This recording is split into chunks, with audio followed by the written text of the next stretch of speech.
Assalamualaikum warahmatullahi wabarakatuh.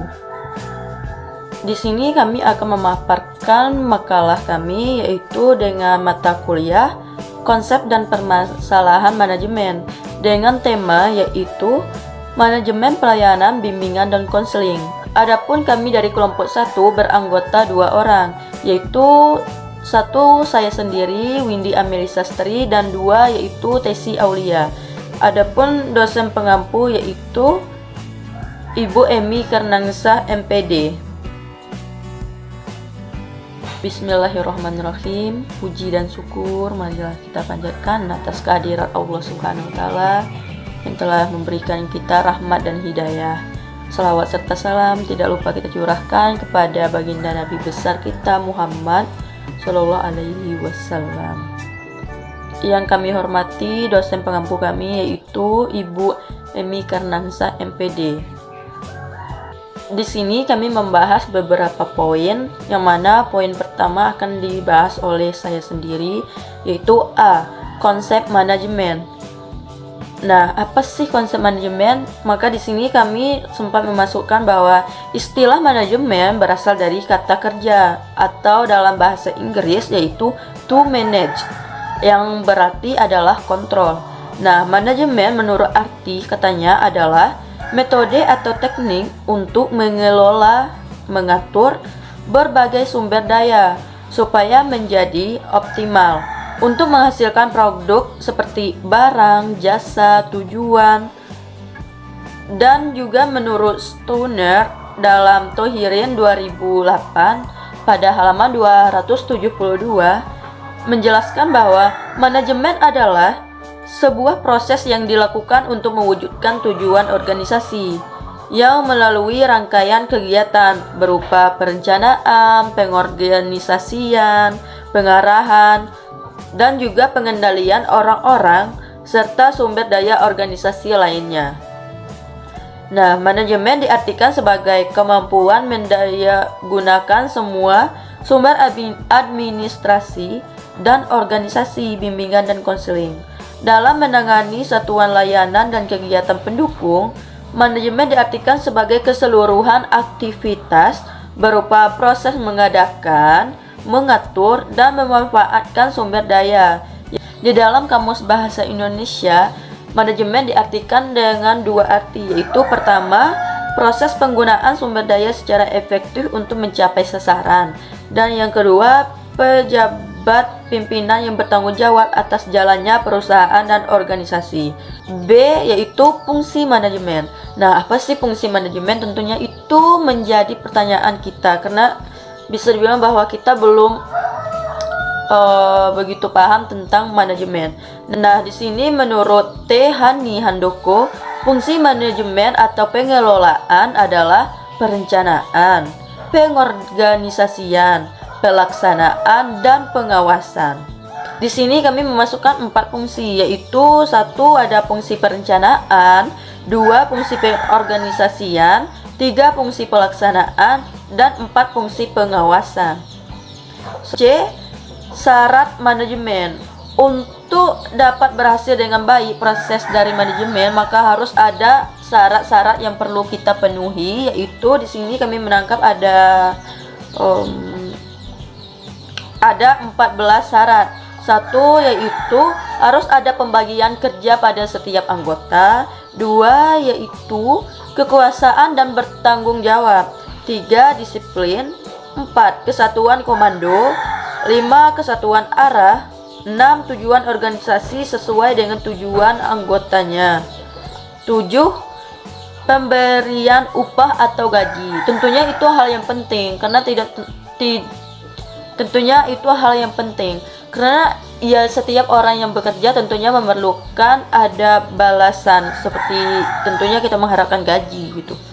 Nah, 8 yaitu sentralisasi. 9 jenjang jabatan. 10 keteraturan. 11 keadilan. 12 kestabilan di dalam organisasi. 13 inisiatif. Dan 14 semangat course. Nah, selanjutnya itu ada poin yang D, yaitu organisasi dan personalia.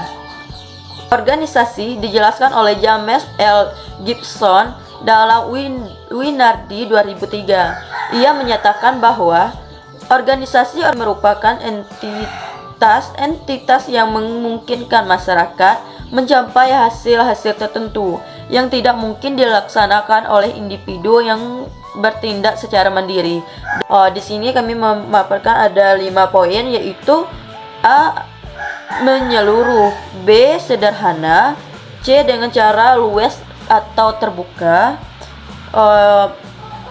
D. Yaitu menjamin berlangsungnya kerjasama, dan yang ke E. Yaitu menjamin berlangsungnya pengawasan. Selanjutnya yaitu personalia. Nah, apa sih personalia? Tentunya bahasa tersebut jarang kita temui atau jarang kita mendengar. Nah, di sini personalia adalah semua anggota organisasi yang bekerja untuk keputusan organisasi. Personalia ini ditangani oleh manajemen agar aktivitas mereka dapat dipertahankan dan menjadi meningkat.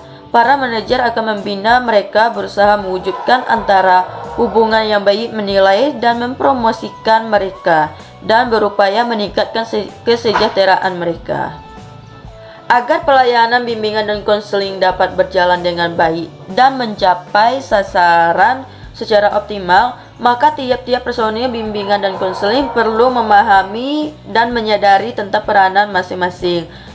Baik, mungkin itu saja dari saya. Selanjutnya yaitu akan ditambah oleh rekan saya atau anggota kelompok saya, yaitu Tesi Aulia. Baiklah, saya Tesi Aulia. Di sini saya akan melanjutkan pembahasan dari rekan saya tadi, yaitu program. Setiap organisasi memerlukan program yang berisi serangkaian kegiatan dalam mencapai tujuan yang diharapkan. Kemudian program yang ada merupakan hasil dari perencanaan, sehingga agenda dari kegiatan dikatakan bahwa program yang baik dihasilkan dari perencanaan yang baik. Begitu juga halnya dengan bimbingan dan konseling. Program bimbingan dan konseling merupakan isi keseluruhan organisasi bimbingan dan konseling di sekolah. Program-program ini merupakan disusun dengan memperhatikan pola umum, bimbingan dan konseling, dan berbagai kondisi yang terdapat di dalam ataupun yang ada di lapangan. Kemudian, kegiatan bimbingan dan konseling yang dilaksanakan di sekolah tidaklah dipilih secara acak, namun melalui pertimbangan yang matang dan dipadukan dalam program pelayanan. Kemudian menurut Prayitno, program bimbingan dan konseling hendaknya untuk yang pertama yaitu berdasarkan kebutuhan bagi pengembangan peserta didik yang sesuai dengan kondisi dan pribadinya, serta jenjang dan jenis pekerjaannya. Kemudian yang kedua, lengkap dan menyeluruh, memuat segenap fungsi bimbingan meliputi semua jenis layanan dan kegiatan pendukung. Kemudian selanjutnya, sistematik, dalam arti program disusun menurut urutsalogis, tersinkronisasi dengan menghindari tumpang tindih yang tidak perlu, serta dibagi-bagi secara logis. Kemudian selanjutnya terbuka dan luas, sehingga mudah menerima masukan untuk pengembangan dan penyempurnaannya. Kemudian selanjutnya memungkinkan kerjasama dengan pihak yang terkait dalam rangka sebesar-besarnya pemanfaatan segala bentuk sumber dan kemudahan yang tersedia untuk kelancaran dan keberhasilan pelayanan bimbingan dan konseling. Kemudian selanjutnya memungkinkan terselenggaranya penilaian dan tindak lanjut untuk penyempurnaan program, yaitu secara khusus. Kemudian untuk yang F, fasilitas. Fasilitas adalah segala sesuatu yang dapat mempermudah upaya dan memperlancar kerja dalam kegiatan pencapaian suatu tujuan. Contohnya, secara umum, sebuah perusahaan ingin membuat desain kendaraan bermotor. Oleh sebab itu, di perusahaan tersebut akan membutuhkan fasilitas-fasilitas yang terkait dengan pengerjaan desain tersebut. Kemudian selanjutnya yaitu yang bagian G, yaitu akuntabilitas program. Istilah akuntabilitas berasal dari bahasa istilah, artinya yaitu pertanggungjawaban atau keadaan untuk mempertanggungjawabkan atau keadaan untuk diminta pertanggungjawabannya. Kemudian akuntabilitas tidak sama dengan responsibilitas.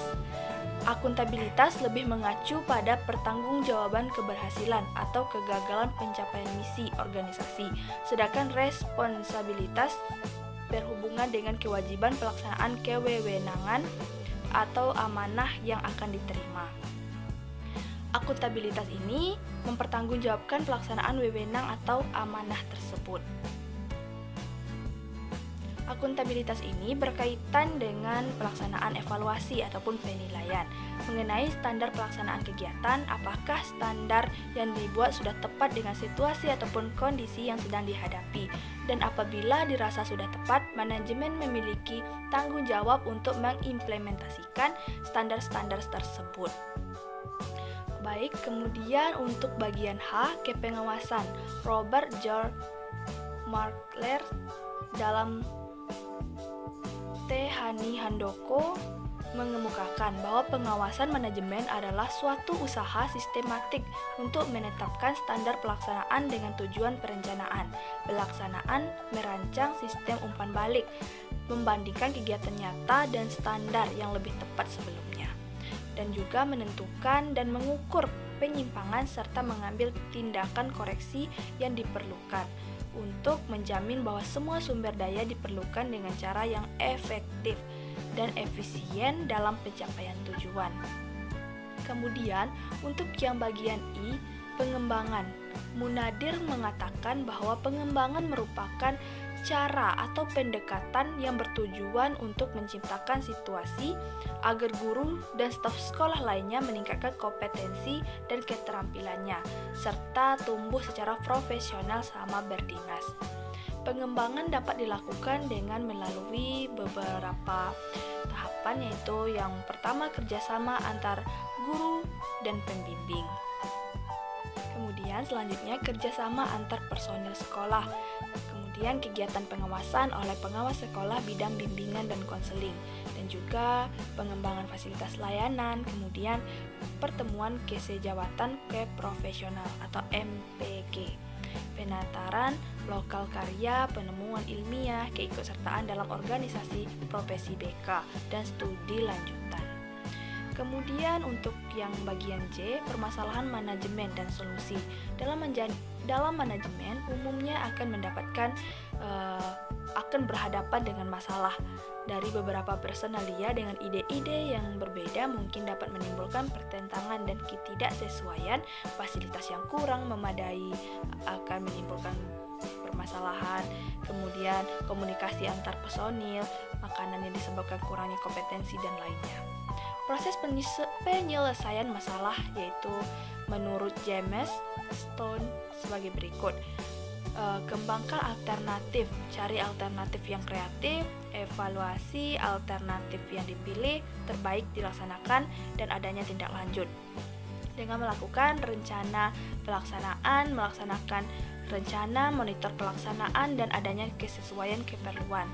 Kemudian menselidiki situasinya, tentukan personal, kenali tujuan-tujuan keputusan, diagnosa, dan sebagai akibat.